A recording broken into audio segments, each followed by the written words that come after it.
दादा, दादा थांब. काय केलंस तू आज? बरं जा, नको सांगूस. नंतर स्वतःहून येशील सांगायला घरी कोणाला कळू नये म्हणून. दाद्या, पण तुझ्या माहितीसाठी सांगते, घरी ऑलरेडी डाऊट आले तू काहीतरी पराक्रम केलायस त्याचा. नाही, बाबांपर्यंत नाही पोचलंय काही, आणि डोंट वरी, मी पोचूही नाही देणार. आत्ता नको लाडीगोडी लावूस. मगाशी विचारत होते तर भाव खात होतास.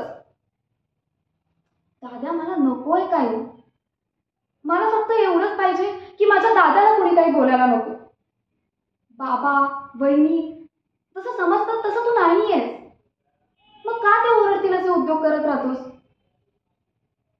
दादा, मला कळतंय हे सगळं त्या गायत्री बहिणीमुळे होतंय. पण कधी थांबणार आहे हे सगळं? कधी आपल्या घरातले सगळे आनंदी असतील, बिनधास्त असतील, त्या गायत्री बहिणीची भीती नसेल? कधी? दादा, काढ ना या सगळ्यातून बाहेर.